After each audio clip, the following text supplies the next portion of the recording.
Hey everyone. Thanks for being so willing to just like adapt to the snow and meet with us virtually instead of in person. We were looking forward to seeing everyone in person, but wanted everyone to be as safe as possible. So thanks for joining us. We're going to give it a few minutes so that folks have time to join. But in the meantime, if you want to put your name and organization in the chat.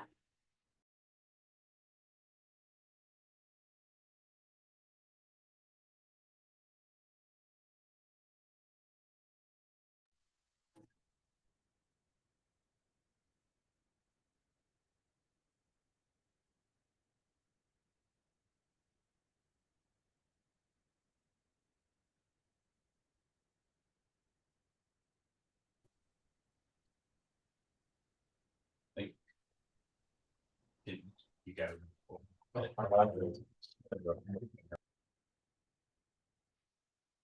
Hi, John. How you doing? All right, there we're off mute now. Now we can speak. Yes. But I just thought I would take the opportunity to say hello. Yeah.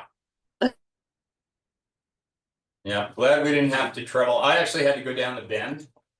So I'm down in Bend. So glad I didn't have to race back up to Redmond. Yeah. Yeah, absolutely.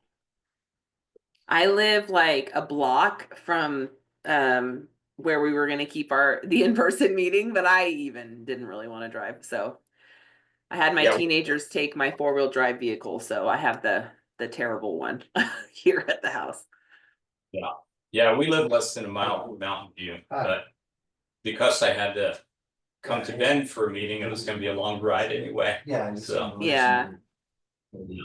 yeah, so I'm here with CJ and also with Matt, and they're both. Awesome. Hi guys.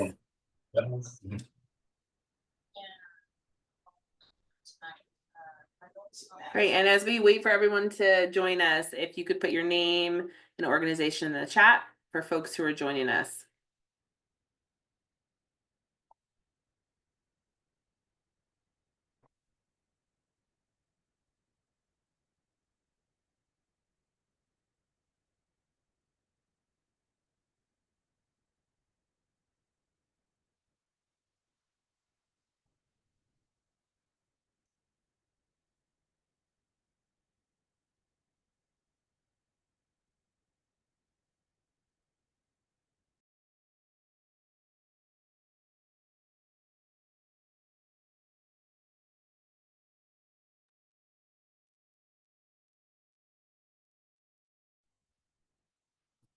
Great. Thank you, everyone.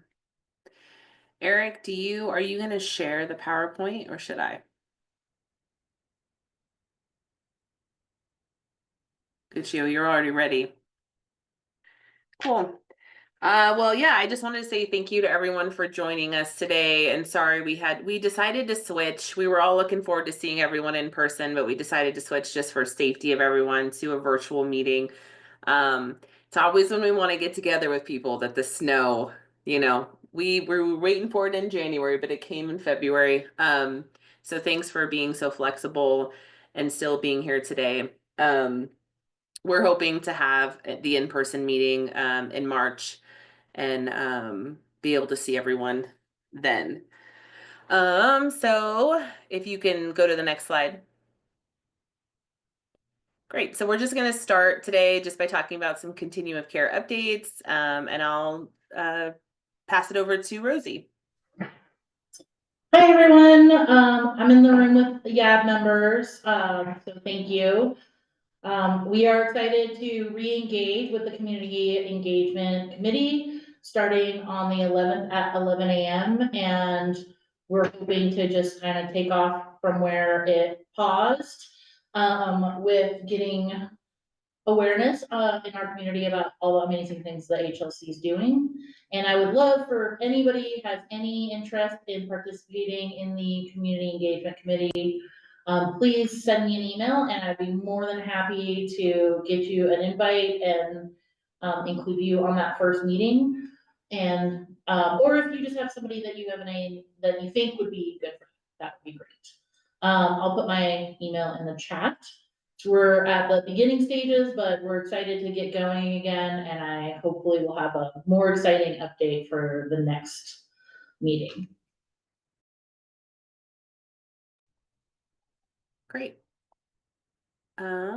And then I don't have any other continuum care updates. Do you have anything, Eric? Do you want to share? So sticking with community engagement, Jenny McKee is here.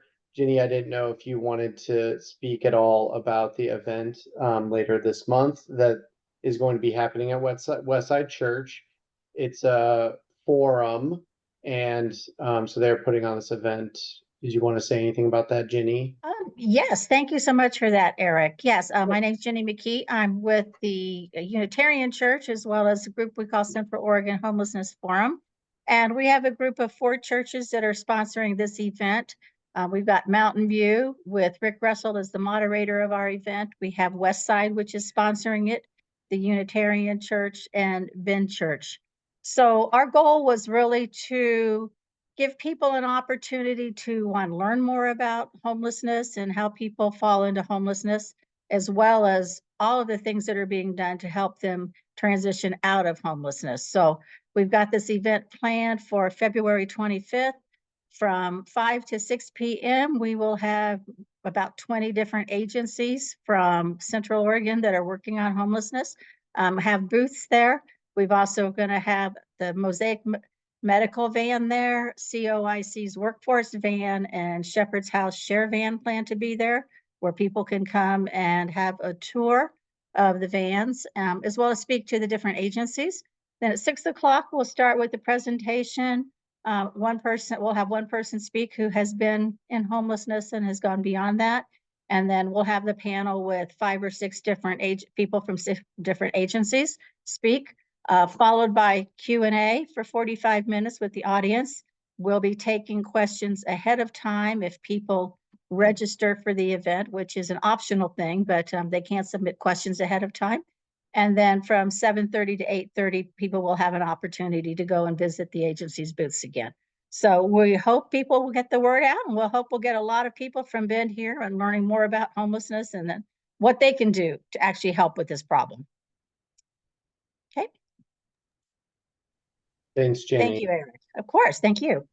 I also want to throw out the 4J Lab project, which is Homelessness, Real Stories, Real Solutions. This is an organization called For Journalism, and they have been awarded a grant to run a media campaign destigmatizing homelessness here in Central Oregon. I put their website in the chat. The first articles did drop. They formed an advisory committee that has some members who are here, including Eliza, and some of the youth members, in addition to myself, have been meeting with the reporters who were awarded this grant, and they are developing these stories.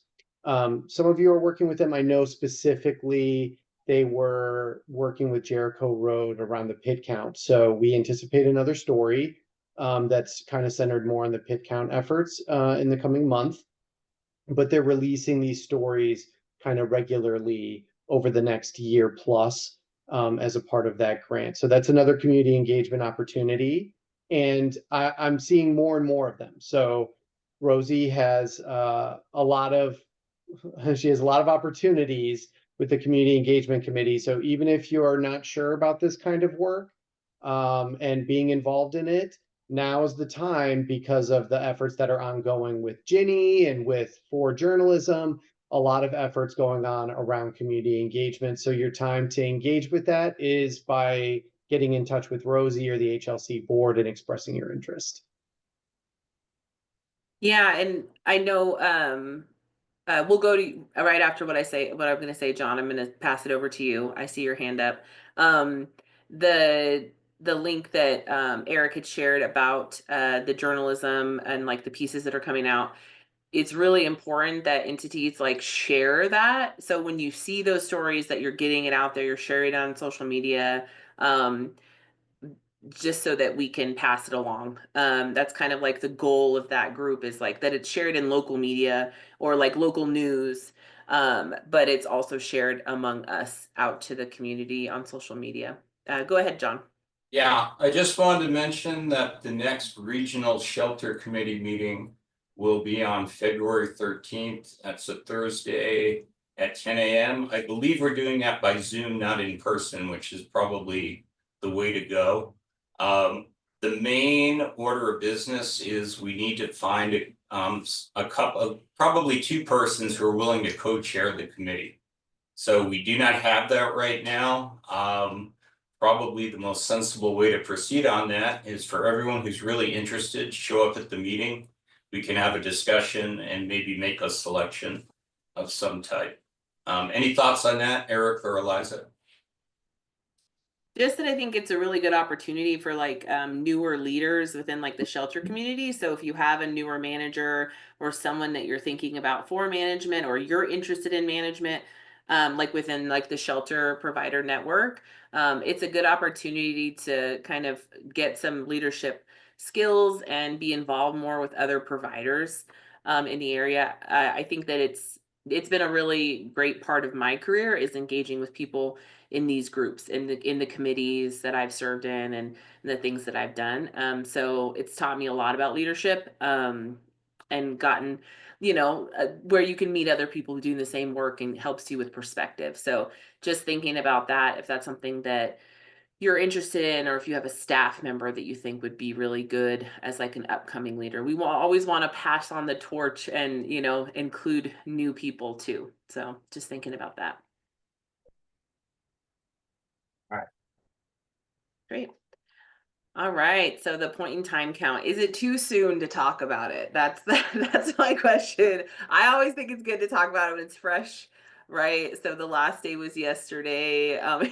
Colleen, she's like, yes, it's too soon to talk about it.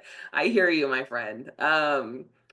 So I have some updates from some of the community leads, and some of them are here today, so I want to give them the opportunity.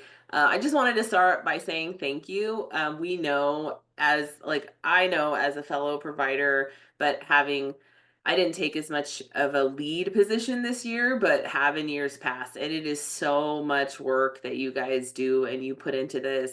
And you're not paid for it, and it's like totally volunteer like hours or work that you're doing on top of your already busy schedules, and work that you guys do to serve people in the community. And so I just wanted to take time. I feel like we should have a moment of silence to commemorate that, because it is so much work. And so I don't want to kind of move on before I say that. Just like, thank you for all that you guys do. Colleen, I'm gonna call you out. Just thank you guys for everything that you do around the point in time count. And I do want to say thank you to, there are folks or people. I mean, I know, for example, in Warm Springs, like the casino, and partners that we don't always get engagement from. Human services does a huge amount of work out there. There's just partners, the coordinated houseless response office donated $8,000 for the Deschutes County point in time count for the gift cards and stuff. So there are people who've supported this in financial ways as well. So I just wanted to say thank you to those folks. I'm sure I missed people, so if your organization or people you work with have donated this year, thank you. And then, so as far as community leads, do any of the community leads want to kind of give a report out? I have one. I don't think Dale is here, but I have one from her, and I can read that if others want to go first.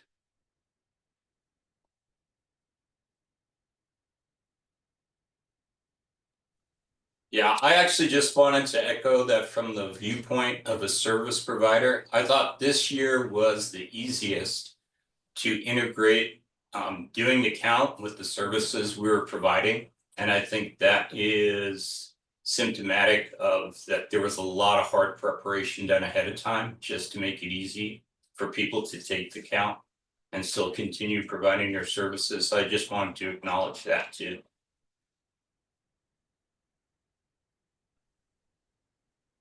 This is Stacy. I was going to echo that. I think what made it easier for us this year, Robin did a great job organizing, but also the fact that we met people on Tuesday and Thursday for gas and propane. We had kind of an attentive audience, and we had several of us there, and we could do the pit counts as people were getting their gas and propane, and that really helped. That's great. The one thing that I would add, and I did email Eric and a couple other people. So I'm putting things into HMIS because I had various staff doing it, so they did the paper copy. The questions don't match what's on HMIS. Half of them don't match. Or we ask questions that aren't on HMIS, and then HMIS has questions that aren't on the survey. So if next year we can make a match, that would be super cool. You mean for the shelter count? Yeah. We're gonna dig into that, especially on the training side, Gene, Thank you, Eric. just to try to make sure that it's clear what's expected of everyone. And I know that we have some new shelter operators, of which you are one, so it's not as though the Madras shelter has done a shelter count for Pitt, the same way. So it's a learning curve. It's always a learning curve, and Yep. it's good to find things that you need to try to improve upon next year. So we'll take that and We did set a record for our count, so I'm happy about that because Eric knows me and he knows I may or may not be competitive. So happy about that. So we counted 42, but I have 74 that have visited us in the last 30 days that did not come in and get counted. So I'm hoping that Hassani and Ryan could catch some of those, but I don't know what to do about that part. That's gonna be a fine-tuned thing down the road, probably. And hopefully some of them got counted up at Warm Springs. I'm hoping. Yes, I know exactly how many people got count. I have a good report out from, and I'll read that. And then I do know Hassani and the team, they do counting in there in Okay. Madras. Well, I still have this many to put in to the database, so I'm working on it. But yeah, so appreciate it. So for those who don't know, this is true. I met everybody last time. Hey, everybody. This is you haven't been here for this. Eliza. Oh, lives, yeah, but you haven't met the whole general leadership. Oh, okay. Yeah, there's probably how many people are on this call, Eric? 33. This is the general membership meeting. You were in the board meeting previously. He said, wow, he didn't know he was talking to everyone. Hi. Hello, 33 people. I'm Truett. I'm the new Director. guy over here. He's a new shelter director. And I'm now the case manager and assistant director. And he asked me last week, maybe, does it ever snow in Central Oregon? So you I'm brought like, the snow. in We can blame you. February, and February 3rd it snowed. So yeah, but Truett has made amazing changes here at our shelter that we are all so happy about and so proud of. And he's just doing some great work here. And we're very happy that he's here. Well, thank you. Great to hear. Like, you didn't know I already felt that way, so whatever. So anyway, so if y'all come up here in person, I'm sure he would like to meet Of course, any of yes. you. So this is his first HLC general membership meeting. Well, welcome. Oh, and Eliza's the president of the HLC. Yes. Yeah, I remember. okay. Yes. Yeah, okay. So I will shut up now. I'm going back on mute. Well, thank you guys for what you did to contribute to the pick count. Robin, do you have any kind of general sense of Bend or anyone who did pick count in Bend? I know Stacy, you shared. Yeah, so we had some really great collaboration this year in Bend, specifically out in China Hat and Juniper Ridge. And so things went really well from what we can tell so far. But would love feedback from folks on what they viewed as successes, what they'd like to change in the future, we're always looking for feedback. But yeah, really happy with the way things went in Bend. Great. I don't know. Stacy, do you have any comments? Stacy Shaw. Hi, so Jefferson County Public Health was supporting the faith-based network or the mattress shelter with the point-in-time count this year. The only thing I can report out on really would be public health's provider side, which, you know, we got some really great feedback from some of the folks who were very thankful that they were mobile clinics, mobile or health providers there. A lot of them were experiencing different kind of illnesses, and we're just really thankful for the opportunity to have vaccines provided. We did STI, STD treatment and or I'm sorry, testing and treatment for some folks, and we're able to even follow up at the shelter later on with some people. So it provided an opportunity for continuum of care, wraparound services. And public health just looks forward to continuing to support and provide services for the community in partnership with the shelter. So Thank you so much. That's great. Cindy's not here, but Ryan, do you have any sense of, I'm sorry to call you out. If people Oh, you're are good. just be like Eliza, I'm not wanting to talk, but how'd it So go? I'm kind of stuck at Best Care, so I know we did some here. I'm not sure where Cindy's at with that, but I know generally speaking, it was well organized this year. I think we had like 30 to 40 people in Kirk County who were kind of either volunteering or service providers, so that was really cool to see. That's great. Thank you. All right, I'm going to read off what Dale sent me from Warm Springs. It's a really great report out. So she wrote on January 28th from 9 until 3 p.m. 9 a.m. to 3 p.m. the annual point in time count was conducted at the old Warm Springs Elementary School gym. The attendance was a little lower than the 2024 pit. This was due to a few reasons, but the most notable is that the mattress shelter held their own event this year that included a meal and resource fair.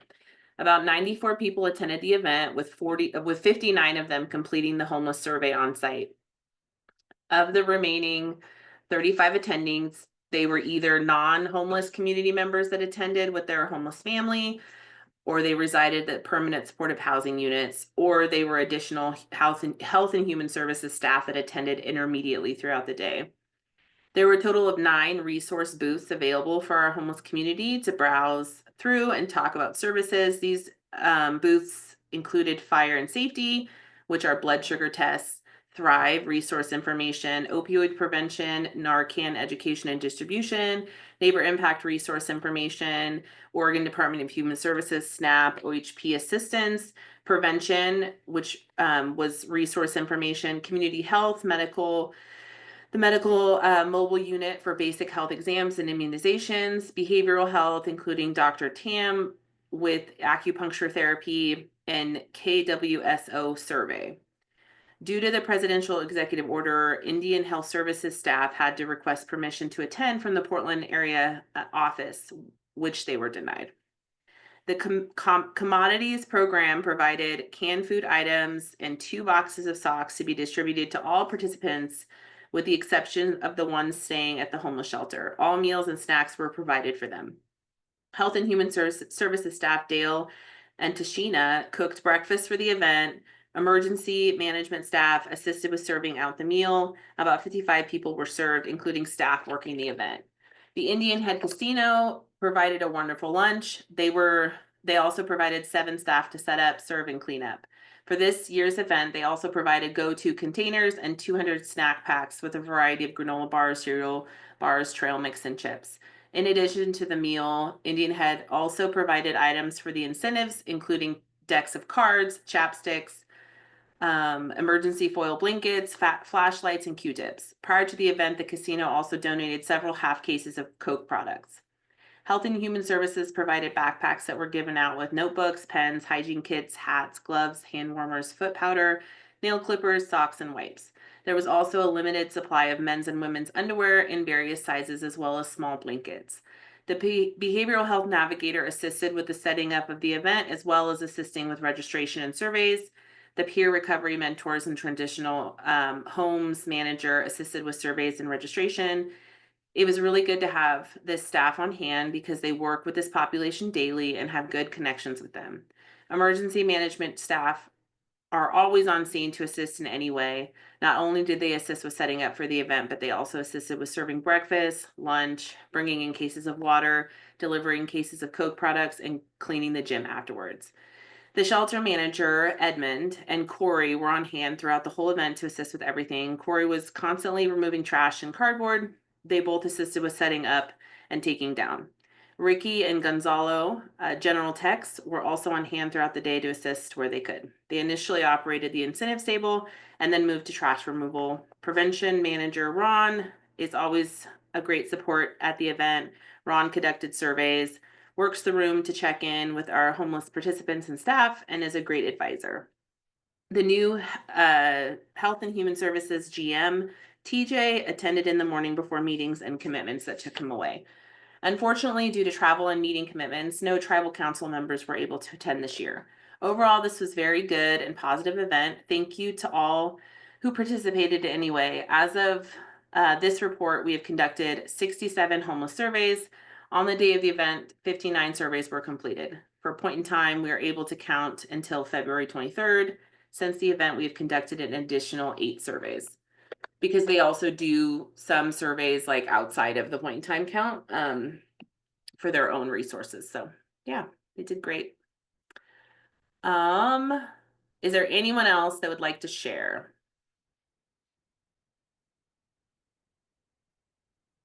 Oh, go ahead.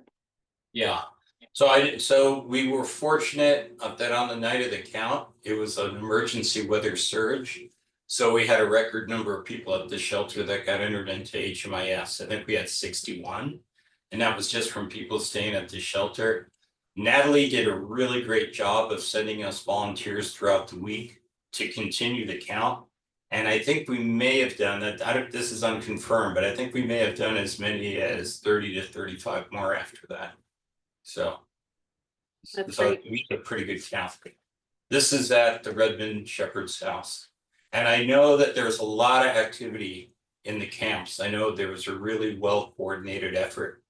Natalie had it divided into quadrants with groups assigned to each quadrant.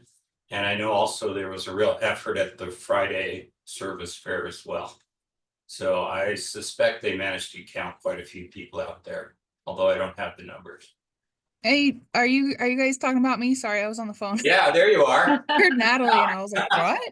Yeah. Yeah. So I'm not sure what you said, John, but we had a pretty successful count this year. We did Monday, Tuesday, and Wednesday out in the camps east of Redmond.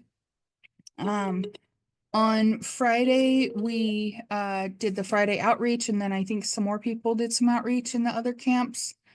And then Sunday, I went out there personally and did the Sunday kitchen, and I got a whole bunch of people, and I saw the preliminary reports on it, and it looks like we were able to count 62% more people than we did last year. So I'm thrilled. But thanks. Is Great that all job. the information you need? Thank you, Okay, Natalie. thanks. Thank you. Is Dana here? Dana's Someone from not Sisters. here, I don't think. I don't see any of our sisters folk here today. But I did want to mention, a lot of times this is when people say, well, what happens next? And I will tell you what happens next. The information that was gathered during the pit count by all of the volunteers and service providers who were literally counting folks, some with paper copies, some with an app, some through another system like HMIS, what Jean mentioned for the shelter count. These entries have to be reviewed for accuracy to ensure that we're not duplicating. That's the primary thing that is going to happen. utilizing some identifying information, which is not going to be shared with the public. Neighbor Impact will be evaluating it along with a report that's going to be generated by the company Simtech that we contract with for the Counting Us application that's used in this count. They will produce reports, and we won't see those reports for a few months. And that will give us a good kind of summary of all of the different things that happened in the count. While that information is being processed, we want to encourage everyone to send your recommendations on things you would like to see in the pit count results. Types of analysis by city, demographic groups like families versus single adults versus youth. These types of things are normally done. Ginny, for example, we heard from Ginny earlier, has sent these types of recommendations in pretty consistently. And she's not the only community member who does so, HLC member who does so. If these are the types of things you are looking for, I'm going to start by saying we can't promise that we will produce the information you're looking for. It might not be possible. It might be too much of an administrative burden for the team to do that, but they will listen to your recommendations and try to meet your needs as best they can when producing the pit results in a way that is digestible for the community and for all of your organizations and the individuals that are here today. So I would just encourage you to stay tuned and stay close to the work. Send in your recommendations, your suggestions, and the folks who help make all this stuff happen will definitely assist in that. The other thing I wanted to say is everybody saw the weather. We heard many mentions of it. This will likely be a contributing factor to an undercount this year. We're always sort of looking at that. Why would we have less people than we think experiencing homelessness represented in the pit count? This is the primary reason this year, because there, you heard from many of the organizers, there was a pretty robust effort, but there are going to be areas that are very hard to get to. Folks that were not able to have transportation to get to places like the Redmond Shepherd's House location where they could do emergency winter sheltering. And as a consequence, we're going to have some folks that were not counted and for this reason. So we're going to be looking closely at that. I just don't want anyone to think, efforts weren't taken or why are the numbers not what we think they are. There's going to be a lot of reasons why the numbers are not exactly accurate. We try to tell people every year that the point in time count is generally an undercount, as opposed to an overcount or purely accurate count. We can never call it an accurate count of homelessness because it takes place only once a year and during a very specific time frame. So it's something of a snapshot, but it is generally an undercount. So just wanted to throw those kind of qualifying remarks out there, and hopefully that steers you in the direction to answer some of your questions before I know there's usually like a flood of people asking these kinds of questions. Yeah, last year's count, we got a lot of feedback about kind of like how the information got out and like the presentable info, whether it was like the data on the website or things like that. And so we really wanted to be collaborative about it and have some sort of work group that works on like the visual or like the information that goes on the website so that can provide that information. So we'll be sending something out in a newsletter as the time gets closer so that people can sign up to be a part of that group. Maybe they'll meet a couple times to kind of decide like, so all the feedback you guys send us to the info@cohomeless.org email will go to that group who will be creating like the flyers and advising the PowerPoint presentations. So because we really want to hear from you guys. We heard last year that information was lacking and it wasn't in like the way that you guys generally need it or it's accessible to folks. So we want it, you guys put in so much work to do the point in time count, and we want it to be the information to be easily accessible. And so look out for that. We'll send it out in the newsletter, but we'll also let you guys know in our general membership meetings. You guys won't be able to miss it when there's a work group because we want your guys' input on that.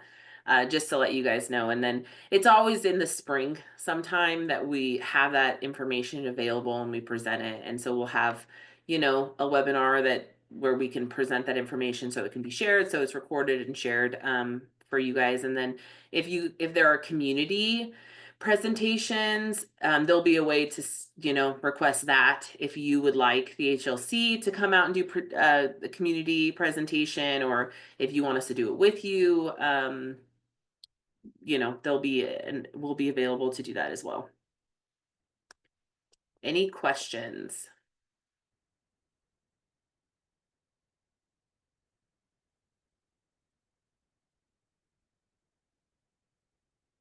Okay. Well, if questions come up, you can always email us. Let's go on to the next slide.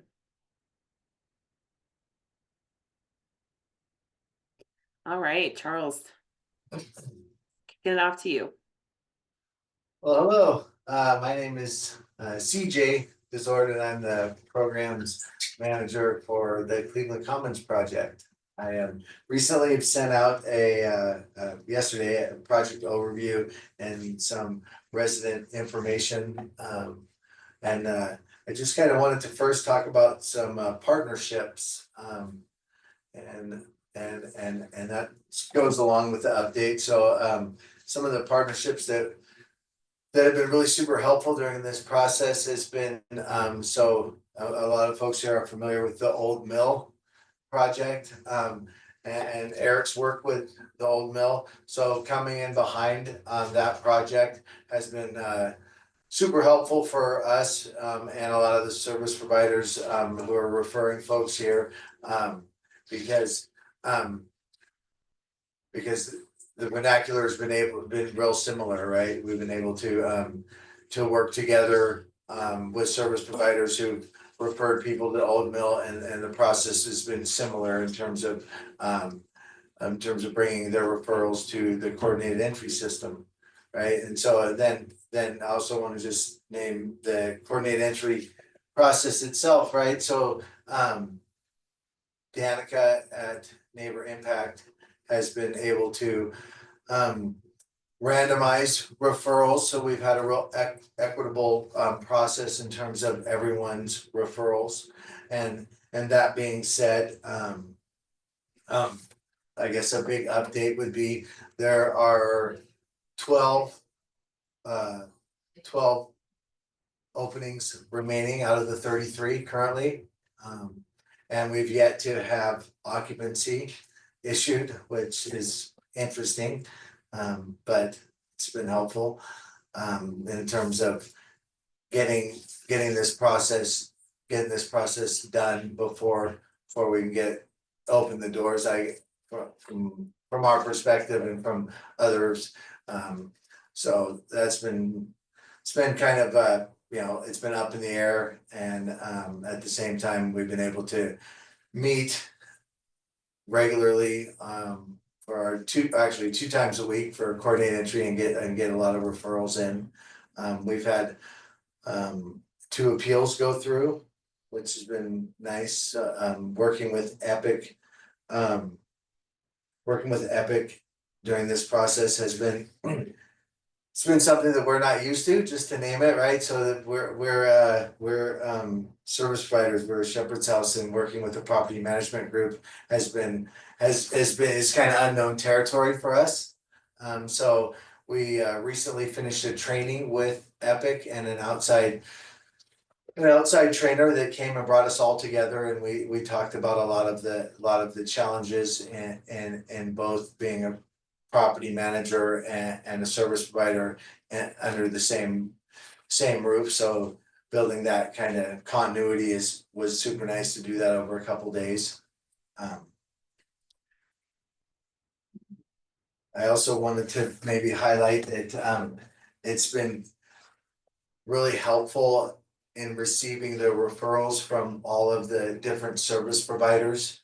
Being able to meet in person as we do signings with Epic, and then all of us, since we don't have the keys to Cleveland Commons yet, I just wanted to share just a quick story with we had went to Cleveland Commons and was showing the property to someone who just finished a compliance signing at Epic.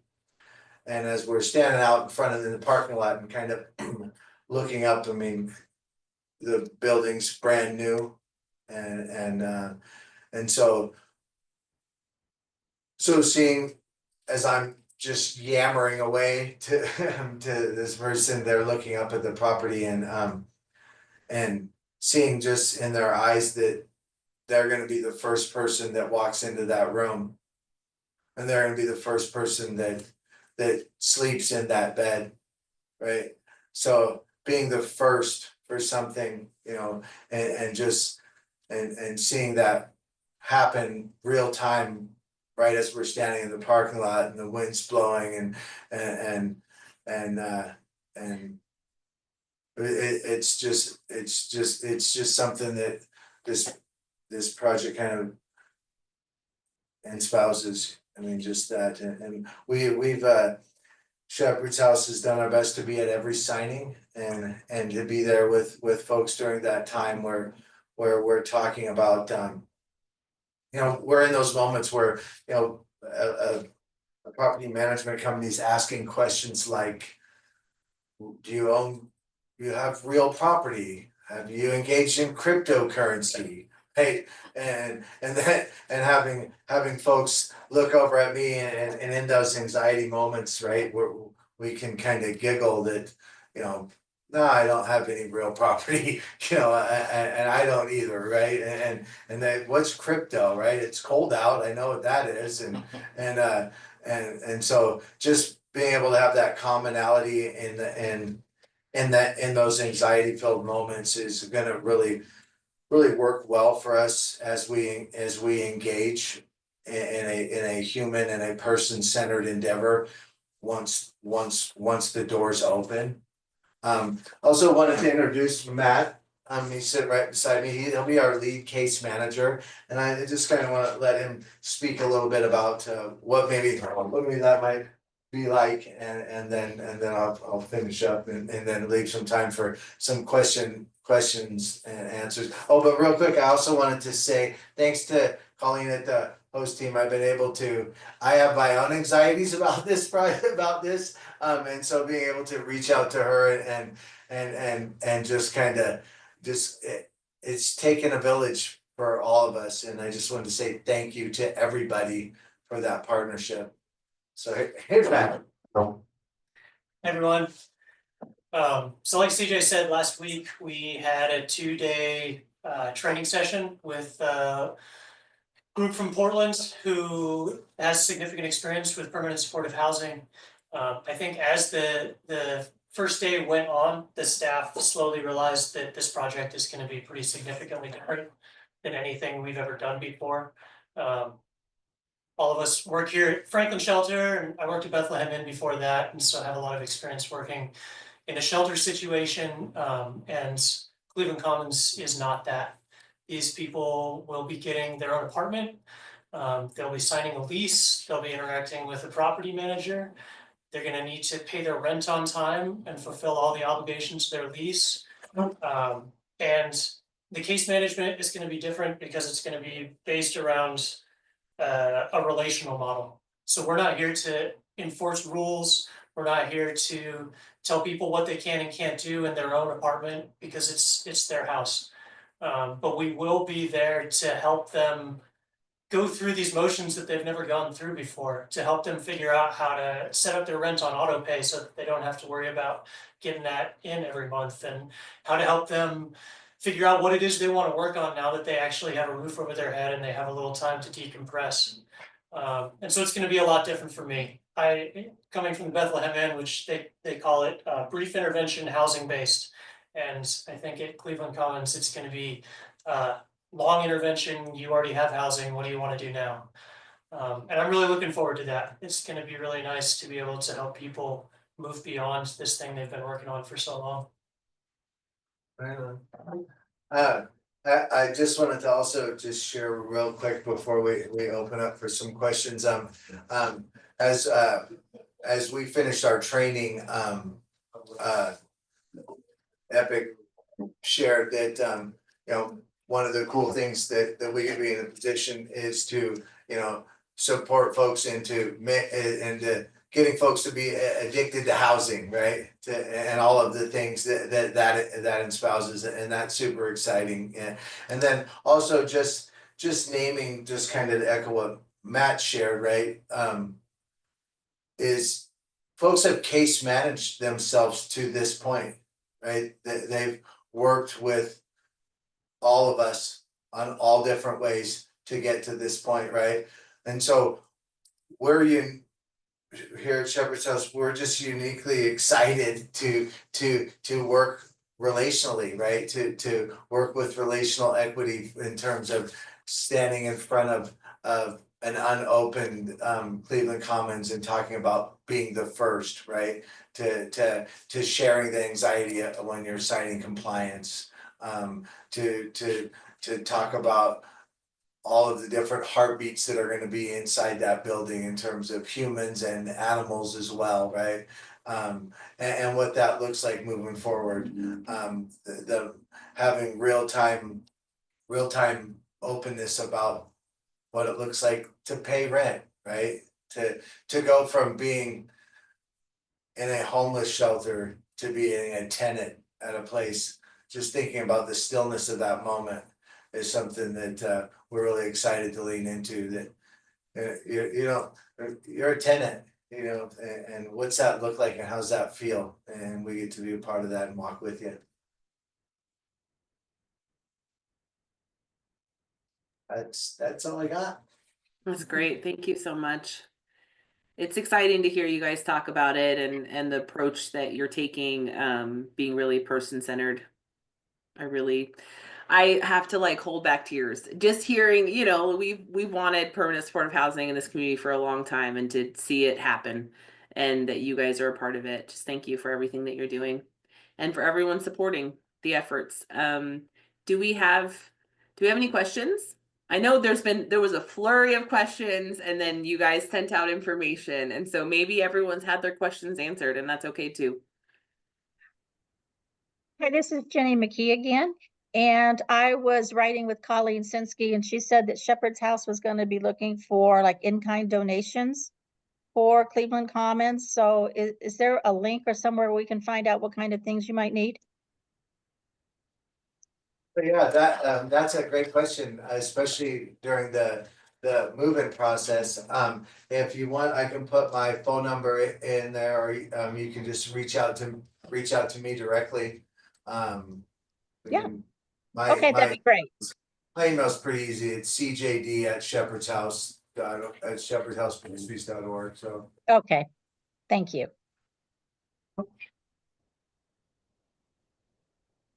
Sorry, I'm writing that down because we might have some things to share. So, Ajay Barjay. Cool. Thanks for sharing that in the chat.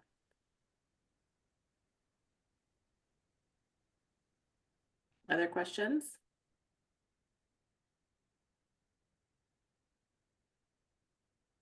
Well, we can move on, but I guess if you guys have them, you have CJ's email. So can always, are you the best person to reach out to if they have questions, CJ? yes, please email me or Great. call me. My number's out there. We'll put my phone number on the chat. I do a lot better on the phone. So if it's real time, you can just reach out to me directly. If I don't answer, I'll call you back ASAP. Great. Same, actually. I get a lot of emails, so they might get lost. Most of you know just to email me again or text me. All right, moving on. So we have some updates around like the things that are going on in Central Oregon in the youth sector. So Rosie is going to help me with this. Do you want to start it off? Hi everyone again. Yes, so we've been doing youth case conferencing for just over only 4 months now. Time flies. And we have filled all of our YHDP spots that was awarded to Central Oregon, which I think came out to approximately like 6 family households, and the rest are individual or rooming situations. And then we also have managed to place people into Wilson, which hasn't, we haven't been able to move them in, but we have those spots reserved for Wilson Project, all 8 spots, 7 spots, I can't remember exactly, are 9. full, no, thank you. And, so we're anxiously awaiting getting them in. But people are moving into the YHTP ones. We've also really successfully like partnered with, Central Oregon Villages, and get, like, you know, when we have a youth that we are trying to find shelter for, and maybe we can't get them into our shelters, partnering to do a referral and helping them with applications, identifying like which shelter would be appropriate for them during youth case conferencing. We definitely, went through the learning curve of Cleveland Commons on our own. But very excited for the opportunity, to be able to try to get anybody into Cleveland Commons, because that is a huge need. And so, I know that we have a couple that are gonna be submitting their applications, soon for Cleveland Commons. And then, of course, we partnered with COAC to be able to get people into, the Old Mill project as well. So it's been really wonderful. We would love to have people come if they ever have somebody who is between the ages of 14 to 24 that they're advocating to get into housing or, a shelter, that to come to that meeting as well. We do have weekly meetings, usually at 9 a.m., also through Danica. But overall, I feel like it's been super successful and we're continuing to do it. And even just figuring out which resources we can get them into within our own agency, those conversations and, conferencing has been really helpful. I think too, for everybody to see like, you know, how it all works. So that's been really great. And then I'm gonna go right into the next one, which is the 100-day challenge. So along with YHDP, Central Oregon, our COC was chosen to participate in the 100-day challenge. And it's kind of along the same lines of YHDP in the sense that it's almost tacks onto it. A lot of the same requirements. We have to have input from YABs, from a YAB, we have to, have community support and in leadership. And so, we are still at the beginning stages of it. Our first meeting is the 11th. Sorry, I had a moment of a brain fart of when that is. For our first site visit, I did send some invitations out to different members of our community. And basically the premise is we come together as a bunch of service providers who want to end youth homelessness and identify a pipe dream, and then we try to get our community behind it. And so our discovery phase, planning phase meeting is on the 11th from 12:30 to 4:30 at the Rosie Bears campus. And, if anybody's interested in participating in that, I know Sandy's on this call, she's already locked in, to do this with us. So if anybody else is interested in, engaging in any aspect of this, would love to invite you, so please, I will add my email again, send me an email and I'll get you an invite, or if you have somebody that you know that would be a good addition to it. We are still looking for someone from like juvenile justice to represent, and then I think otherwise we have like almost somebody from almost every different component that engages with young people in Central Oregon that are homeless or at risk of becoming homeless. And I'll tell you right now, we're going in with an idea. We want to build a drop-in center. So we want a youth-centered drop-in center for laundry services, shower services. You can come in and get your OHP, you can come in and get help get signed up for food stamps. We want to be able to like have youth-centered NA meetings in the evening, youth-centered AA meetings, support groups, a teen night, like just a healthy, positive place that has supervision for teenagers to hang out. So, with the concept of like maybe that it can be a pop-up warming shelter for young people or a pop-up cooling shelter for young people. So we're going in big and we're gonna ask our community to rise to the occasion. So if you'd like to participate, we would love to have you. Thank you, Rosie. Yeah. We also, will you put your email in the chat so people can reach out to you? Great. And then we also wanted to share, we have several of our YAB members in the meeting today. But we just wanted to share, so if you guys are much better than speaking for yourselves than me speaking for you, and you don't need me to do that. So just want to call that out. But I wanted to share that a couple of our YAB members are going to be going with Rosie and I to DC at the end of the month, to a conference, but also to Hill Day, to do advocacy around youth homelessness and homelessness in our community, and just speak to our our elected leaders about that. And so I just wanted to share that exciting news, and we'll bring back information about how that went. And then I also wanted to share that we do have a new representative for the YAB on the HLC board, that the YAB has decided to go onto the HLC board. So both Anthony and Keita will be sharing the board seat. So they'll alternate that board seat for now. Yeah. Is there anything that you guys want to share other than that? Yeah. Hi, I'm Paige. I'm part of the Youth Advisory Board, and I think that we should just share that we were recently invited to a conference in Portland to discuss youth homelessness and youth advocacy, and the DTC program, right? Yeah.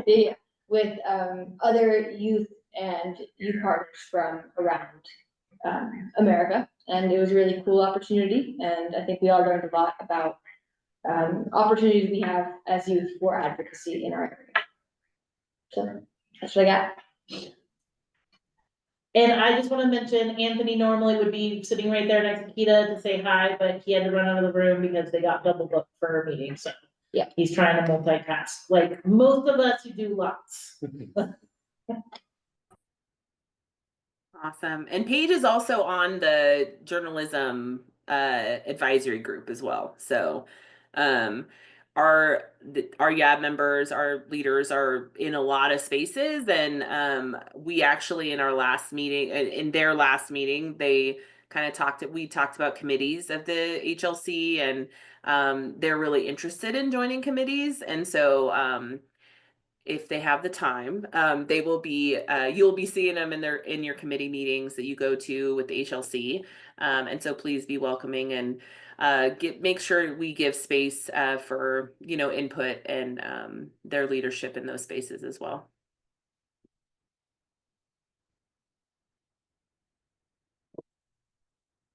Great. Does anybody have any questions about that? I just have to say it's great to see the YAB members here, and you guys would have seen them in person. Well, actually, no, we wouldn't have because of the snow. So they would have been virtual anyway. All right, any community updates or things people want to share? We got 4 minutes. This is Diana with United Way, and I wanted to share that I am hosting an in-person Sanctuary Promise training on the 14th of February. It's going to be here in Bend, and it'll feature some folks from the Department of Justice and a woman from the Oregon Immigration Group, as well as folks from the ACLU and others. So if you're interested, I'll put my email in the chat, email me and I'll forward you the invitation. And I'm hoping that folks can kind of disseminate that out amongst their networks. Thanks. And Latino Community Association, they do a good bit of immigration work. Are they going to be in attendance? Do you know?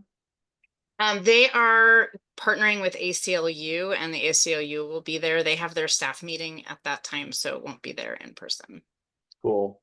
Thanks, Diana. Yeah, thank you. I know some of my staff are going to attend. Gwen? Yes. I was at the Cleveland Commons open house. If you haven't been there, it's really incredible. I know John may want to give an update, or Shepherd's House for their navigation center this Friday. And Bethlehem Inn is having a Savor and Celebrate connection in our Bethlehem Inn Bend facility on the 26th of February. And we're inviting people to come by and meet our new kitchen manager and learn more about how we create the hundreds of meals that are provided here every day with the help of our community. So we'd love to have our community partners there. I'll figure out a way to get an email out to everyone on that. And also to let folks know that we have some family units available. So we've been in contact with a number of our partners, but wanted to make an announcement so that people know to send families our way. Thank you. Great, thank you, Gwen. Yeah, thanks, Gwen. Yeah, as Gwen mentioned, the Lighthouse is having its grand reopening this Friday. It's gonna be from 11:30 to 2. I think it's gonna be tacos.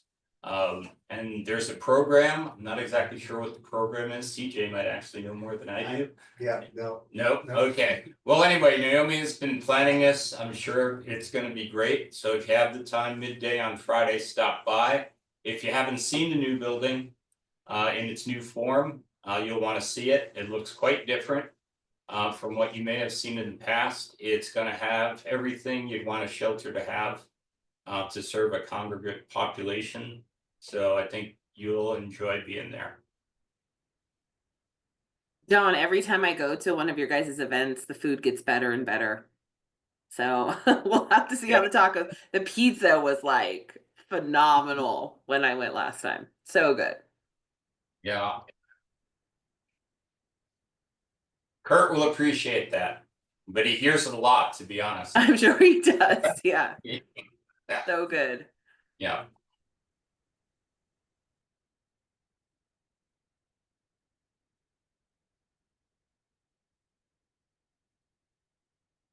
Thank you, Brooke. Okay, I think we're at time. Thank you all so much for attending the virtual meeting, and we look forward to seeing you guys in person next month. We promise, even if there's a blizzard. Maybe not actually, but thank you. No, Eric's like, no, we're not doing that. No, we'll But thank you still all so much. prioritize everyone's safety over this That's meeting. true. We want you all to have a safe rest of your week and a safe weekend. Stay out of the weather if you can. Thank you all Yeah. for being here. Yeah, thank you so much. Bye, guys. Bye, everyone.